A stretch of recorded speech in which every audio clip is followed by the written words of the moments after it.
یا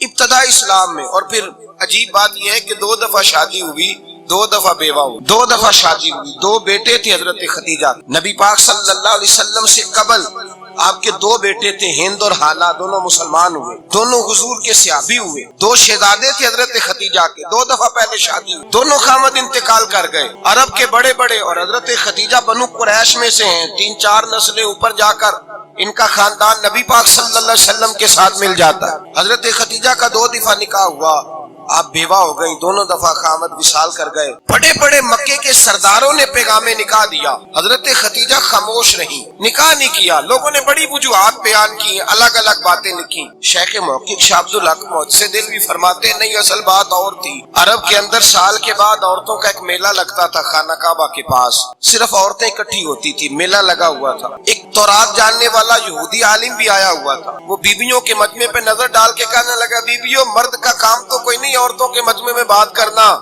لیکن میں تمہیں ایک پیغام دینے لگا ہوں۔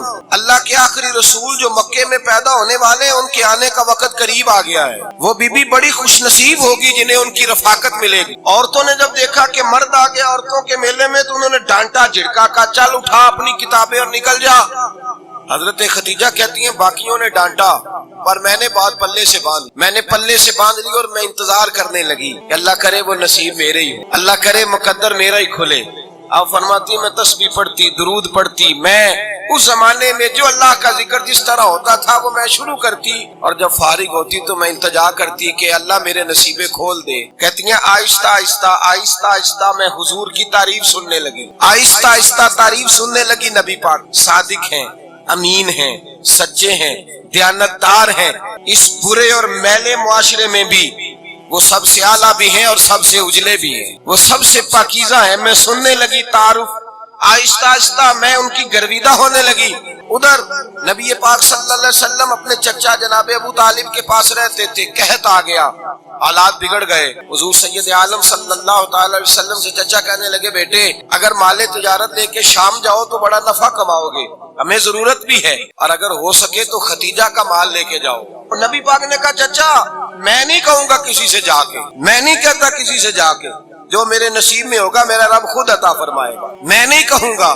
مصطفیٰ نے تو نہیں کہا۔ حضرت خدیجہ رضی اللہ تعالیٰ عنہ کہتی ہے میں نے خود اپنی خادمہ کو بھیجا، میں نے کہا جا کے پوچھو تو صحیح کہ میرا مال قبول ہوتا بھی ہے کہ نہیں، پوچھو۔ نبی پاک صلی اللہ علیہ وسلم سے پوچھا، حضرت خدیجہ کی خواہش ہے کہ آپ مال لے کے جائیں، حضور نے قبول کر لیا۔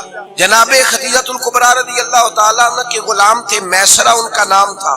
جناب خدیجہ نے ان کو ساتھ بھیجا، فرمایا 3 باتیں ارشاد فرمائی۔ ایک تو فرمایا سارا رستہ غور سے دیکھنا میرے نبی کے ساتھ کیا معاملات درپیش ہو، ابھی اعلان نبوت نہیں کیا، فرمایا ذرا غور کرنا، میرے مصطفیٰ کا مطالعہ کرنا، اور مجھے واپس آ کے سبق سنانا۔ وہ جو تم نے چہرہ بددعا کی تلاوت کی ہو ذرا مجھے واپس آ کے سنانا۔ جنہاں نے دل بر جانی ڈٹھا ہو اکھیاں ہی تک لئیاں، تو ملے ہوں تے ساجن ملیا ہوں ناساں لگ پئیاں، ذرا جا کے نا تلاوت کرنا اور مجھے اور دوسرا فرمایا تم میرے غلام ہو تو مصطفیٰ کے بھی غلام بن کے رہنا، میں سنتی ہوں کہ کردار کے، افکار کے، نظریات کی عظمت کے بلند و بالا، وہ جیسے کہیں ویسے کرنا۔ اور تیسری حضرت خدیجہ نے نصیحت فرمائی، فرمایا محمد ابن عبداللہ صلی اللہ علیہ وسلم کی رائے سے اختلاف نہ کرنا، یہ چلتے ہوئے معاہدہ کیا، جو وہ کہہ دے سو کر جانا۔ غلام کہتے ہیں میں ساتھ گیا، باتیں میں نے سن لی، لیکن جب سفر شروع ہوا نا ابھی چند منزلیں طے ہوئی تھی، میں نے کہا خدیجہ آپ نے کیا نصیحت کرنی تھی، ان کے ساتھ جو رہے گا وہ ان کا غلام ہی بن جائے گا، ان کے ساتھ جو رہے گا تو اجے میرا محبوب نہیں ڈٹھا، جن ویگ کے چن شرماوے، جے رکھے ہاتھ پھلاں وچ ہاتھ نال پھلا رل جاوے، ادھی راتی چن چڑھ جاندے جدوں جلوہ فرماوے۔ مایا جو بھی ساتھ رہتا غلام ہو جاتا۔ میسرہ کہتے میں گیا، تجارت شروع ہوئی، کہتے ہیں نبی پاک صلی اللہ علیہ وسلم جب منڈی میں پہنچے تو لوگ قسمیں اٹھا اٹھا کے مال بیچ رہے تھے. اللہ کے محبوب جب گئے نا تجارت کرنے تو ایک آدمی کہنے لگا چلو معاذ اللہ بتوں کے نام تھے لات و منات, کہنے لگا لات کی عزا کی منات کی قسم اٹھاؤ. نبی پاک فرمانے لگے ان کی قسم اٹھاؤں جن کا میں نام لینا بھی پسند نہیں کرتا. ابھی اعلان نبوت نہیں کیا اور فرمایا ویسے بھی میں قسم دے کے مال نہیں بیچتا, خریدنا ہے تو خریدو, نہیں خریدنا تو نہ خریدو. کہتے ہیں لوگ قسمیں اٹھا اٹھا کے پیچھے جاتے تھے پر میرے نبی جس سے رخ پھیرتے تھے وہ نبی پاک کے پیچھے ہو جاتا تھا. ماتے کئی گنا زیادہ نفع کمایا. ہم رستے میں تھے, حضور ایک درخت کے نیچے آرام کرنے لگے. ایک عیسائی راہب غار میں بیٹھا تھا, نکل کے آ گیا, مجھ سے کہنے لگا مجھے وہ جانتا تھا. میں سنا یہ کس کو ساتھ لائے, یہ کون ہے؟ میں نے کہا اہل قریش کے ایک معزز آدمی ہے. کہنے لگے یار جس درخت کے نیچے یہ لیٹے ہوئے ہیں یہاں عام آدمی نہیں لیٹ سکتا, یہاں وہی لیٹے گا جو اللہ کا سچا رسول ہوگا. یہاں دوسرا کو لیٹ ہی نہیں سکا, یہ رسول ہے, ان کا خیال رکھنا, خیال رکھنا. کاش میں اس وقت تک زندہ رہوں جب یہ نبوت کا اعلان کریں. میسرہ کہتے ہیں میں غلام ہو گیا.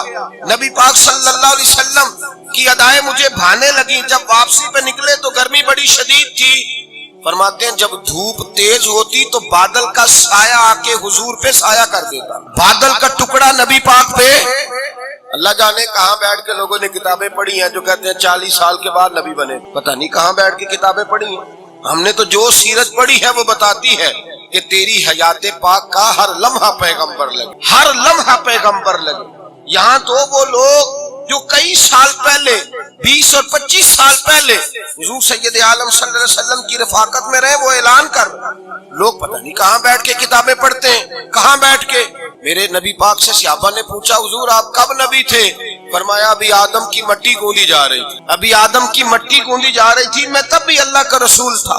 میرے بھائی نبی رحمت سید عالم صلی اللہ علیہ وسلم کے غلام حضرت خدیجہ کے غلام کرتے واپس آیا. اور پہلے بھی کئی دفعہ حضرت خدیجہ کا مال گیا تھا, بڑے نفع آئے تھے, پر جو نفع اس سال آیا وہ پہلے کبھی نہیں آیا. کہتے ہیں مجھ سے حضرت خدیجہ کی سہیلی بھی بیٹھی تھی, میں بھی آ گیا اور جناب خدیجہ کی سہیلی کہنے لگی چل مال کے بارے میں کچھ بتا, کتنا بکا؟ میں نے کہا مال چھوڑو مصطفیٰ کی سنو. اور پھر کہتی چلو ٹھیک ہے بادل سایہ کرتا تھا, چلو ٹھیک ہے تم سے راہب نے پوچھا تھا یہ صحیح ہے, انہوں نے تیری سارے رستے بڑی خدمت کی, تیرا بڑا خیال رکھا, پر یہ بھی بتا تجارت کیسے ہوئی؟ تو میں سر کہنے لگا زندگی میں نے بھی ساری گزار دی ہے پر اس رسول کے ساتھ 4 دن ہی گزارے ہیں. حد ہو گئی مجھ سے, اور کچھ نہ پوچھو, اور کچھ نہ پوچھو. آ میرے دل آمنہ کے لال کی باتیں کرے, اور کچھ نہ پوچھو. بس ذکر ان کا چھیڑیے ہر بات پر, اور چھیڑنا شیطان کا عادت کیجئے. بس مجھے حضور کے تذکرے بیان کرنے ہیں, ذکر مصطفیٰ کرنا ہے. حضرت خدیجہ الکبریٰ بڑی متاثر ہوئی, کہتی ہیں مجھے درجنوں لوگوں نے پیغام نکاح دیا تھا پر میں نے سنی نہیں تھی. میں نے نفیسہ کے ہاتھ پیغام بھیجا, میں نے کہا میری عمر 40 سال ہے, ان کی 25 سال, اور میرا احوال اور طرح کا ہے. وہ شہنشاہ ہے, جا کے پوچھو تو صحیح, بھلا میں قبول ہوتی ہوں؟ پوچھو. نفیسہ کہتی ہیں میں آئی تو وہ خاتون جن کے لیے لوگ بڑے بڑے قریش پیغام دیتے تھے پیغام لے کے آئی. تو رسول پاک نے عجیب رنگ بیان کیا اپنی سیرت کا. جب میں پہنچی میں نے کہا خدیجہ نکاح کرنا چاہتی ہیں؟ نفیسہ کہتی ہے میرا خیال تھا کہ کوئی اور ہوتا تو کرسی سے اٹھ کھڑا ہوگا, فوراً کہے گا اچھا جلدی کرو بات کرو. جب میں نے آ کے کہا نا حضور خدیجہ نکاح کرنا چاہتی ہے تو نبی پاک نے میری طرف دیکھا, فرمایا وہ کہتی ہے کہ تم کہتی ہو؟ کہا وہ کہتی ہیں. تو حضور نے فرمایا ٹھہر جاؤ, میں اپنے چچا سے پوچھ کے بتاؤں گا, میں مشورہ کروں گا, میں پوچھ کے بتاؤں گا. آج بچوں کو کچھ سبق بڑے یاد ہیں, کہتے ہیں پسند کی شادی کرنا حضرت صاحب ناجائز ہے, پسند کی شادی کرنا کو ناجائز ہے. اور میں نے کہا بھائی صرف ایک ہی جائز چیز رہ گئی, اور کوئی شے جائز نہیں. یہ ایک ہی جائز چیز ہے جس کا فتویٰ سارے نوجوان پوچھتے پھرتے ہیں, سارے رانجے بنے پھرتے ہیں, مجنو بنے پھرتے ہیں, سارے مئی وال ہو گئے. اللہ پاک کو ہدایت کی توفیق عطا فرمائے. سارے اس بری لت کا شکار ہو گئے. او بھائی نبی پاک سوائے خدا کے کسی کے پابند نہیں, لیکن میرے مصطفیٰ نے اپنی امت کو یہ درس دیا ہے کہ جو بڑوں کے شفقت کے سائے میں چلتا ہے اللہ اس کی مدد فرمایا کرتا ہے. تجھے کیا پتا تیرا اچھا بھلا کس بات میں؟ کہا نکاح کرنا چاہتی ہوں, فرمایا چچا سے پوچھ کے بتاؤں گا. خدیجہ رضی اللہ تعالیٰ عنہ کہتی ہیں انہوں نے پوچھا. جناب ابو طالب کہنے لگے یہ تو خوش قسمتی ہے کہ ہمیں ایسی بہو مل جائے جس کے کردار میں, افکار میں, نظریات میں اتنی نفاست. مصطفیٰ کریم کے ساتھ نکاح ہوا.